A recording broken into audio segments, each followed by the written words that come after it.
মুসলমানদের কোনো দেশে ইহুদি খ্রিস্টানরা হামলা করলে আমরা অনেকেই প্রত্যাশা করি আক্রান্ত মুসলমানদের বাঁচাতে অন্যান্য মুসলিম দেশগুলো যেন সেনাবাহিনী পাঠিয়ে যুদ্ধ শুরু করে। যেমন ফিলিস্তিন ও লেবাননে ইসরায়েলি বাহিনীর আগ্রাসন দেখে আমরা অনেকেই ভাবি, ইস, আমাদের মিশর, তুরস্ক, সৌদি আরব, ইরান ইত্যাদি শক্তিশালী মুসলিম দেশগুলা একযোগে যদি ইসরায়েলে হামলা করত, তাহলে পুচকে ইসরায়েলকে শিক্ষা দেওয়া যেত।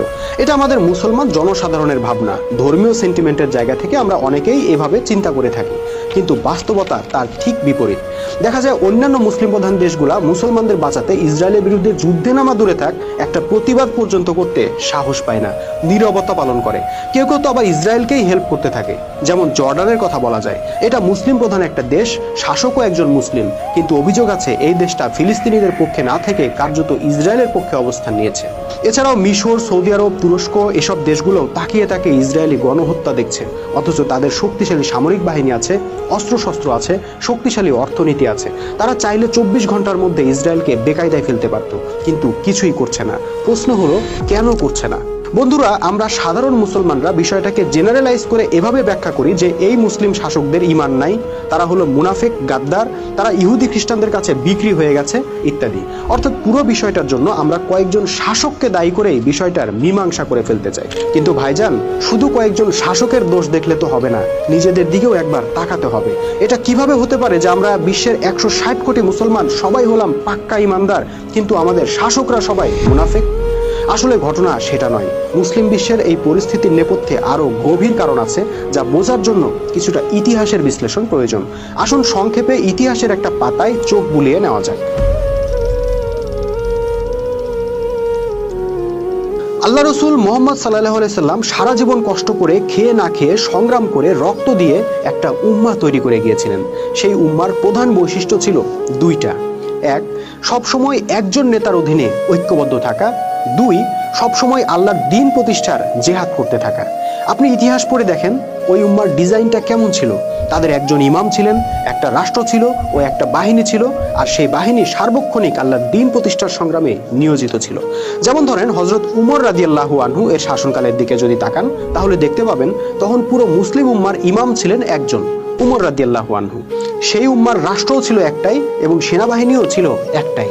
ওই সেনাবাহিনীতে যারা লড়াই করতো তাদের যে কাউকে আপনি যদি জিজ্ঞেস করতেন আপনারা কি চান, তারা বলতো আমাদের লজ্জা নিবারণের জন্য এক প্রস্ত কাপড় আর ক্ষুধা নিবারণের জন্য দুমুঠো খাবার ছাড়া এই দুনিয়াতে আর কিছুই চাই না। আমরা বেঁচেই আছি পৃথিবীতে ন্যায়, শান্তি ও সুবিচার প্রতিষ্ঠার সংগ্রাম চালিয়ে যাওয়ার জন্য। এই ছিল উম্মতে মুহাম্মদের আকীদা, উম্মতে মুহাম্মদীর ডিজাইন। কিন্তু রাসূল সাল্লাল্লাহু আলাইহি সাল্লামের কাছ থেকে সরাসরি ইসলাম শেখা ওই মানুষগুলো যখন একে একে দুনিয়া থেকে বিদায় নিলেন, পরবর্তী প্রজন্মগুলো মারাত্মক দুইটা ভুল করে ফেলল।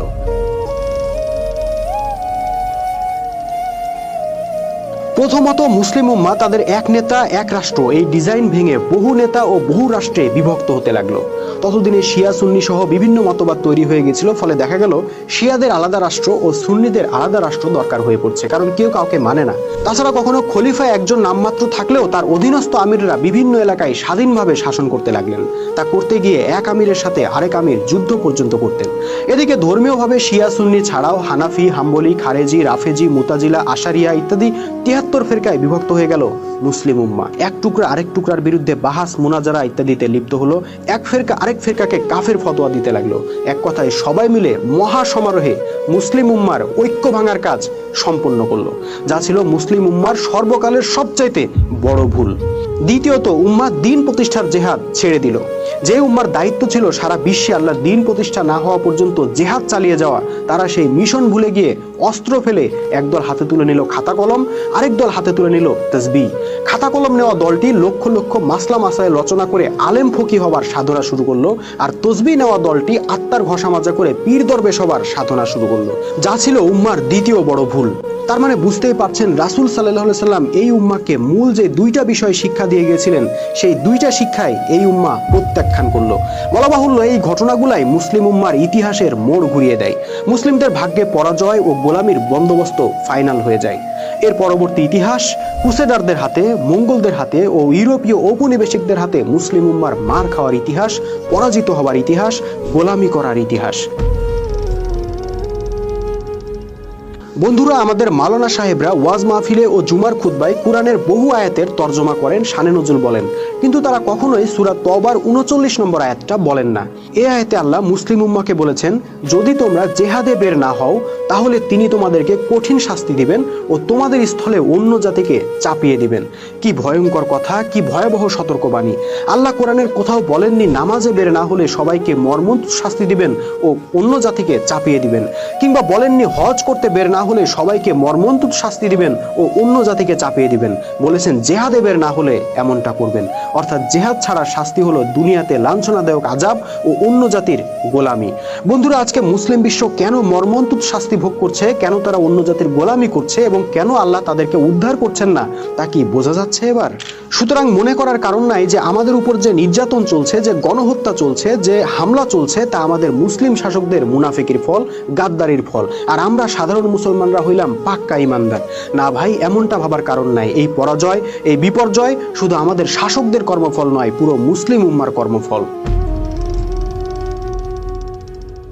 আমরা যে কথায় কথায় বলি মুসলিম বিশ্ব, সেটা আমাদের সেন্টিমেন্টের জায়গা থেকে বলা হয় আর কি। বাস্তবে মুসলিম বিশ্ব বলে আলাদা কোনো কিছুর অস্তিত্ব নাই। আমরা আজ কেউ বাংলাদেশি, কেউ পাকিস্তানি, কেউ লেবানিজ, কেউ মিশরীয়, কেউ তুর্কি। আমাদের আলাদা আলাদা রাষ্ট্রনায়ক, আলাদা আলাদা সরকার, আলাদা আলাদা সীমান্ত, আলাদা আলাদা সার্বভৌমত্ব এবং অবশ্যই আলাদা আলাদা শত্রু মিত্র। সৌদি আরব ও ইরান দুইটা দেশই মুসলিম দেশ, কিন্তু সৌদি আরবের সাথে আমেরিকার গভীর বন্ধুত্ব আর ইরানের সাথে গভীর শত্রুতা। কারণ কি?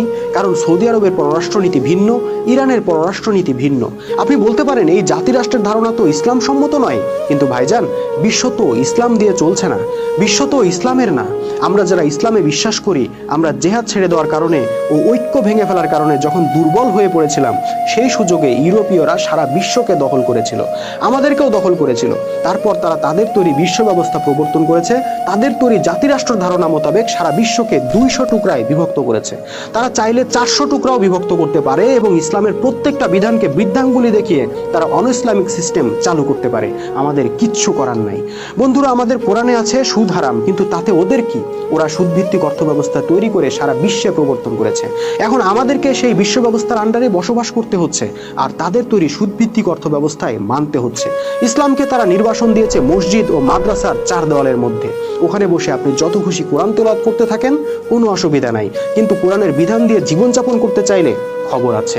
মোদ্দা কথা হলো, এই বিশ্বের সার্বভৌমত্ব এখন পশ্চিমা সভ্যতার হাতে। তাদেরই পরিকল্পনায় মুসলিম বিশ্ব এখন 50 টুকরা হয়েছে। সামনে হয়তো আরো টুকরার সংখ্যা বাড়তেই থাকবে।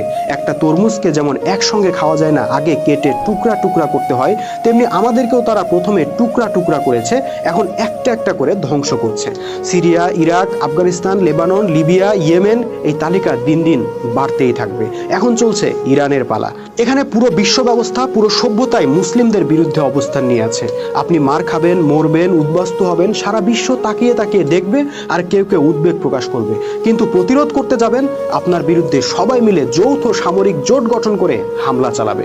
কারণ বিশ্বটা ওদের, জাতিসংঘ ওদের, IMF ওদের, মানবাধিকার সংস্থা ওদের, প্রযুক্তি ও অস্ত্রপাতি ওদের, এমনকি আমাদের তেল গ্যাসের নিয়ন্ত্রণও ওদের হাতে। আমাদের কেউ নাই, কিচ্ছু নাই। আমাদের একজনই আছেন, তিনি হলেন মহান রব্বুল আলামিন, কিন্তু তার হুঁশিয়ারি আমরা শুনিনি, মানিনি। তার প্রেরিত রসুলের শিক্ষার বিপরীত কাজ চালিয়ে গেছি 1000 বছর ধরে।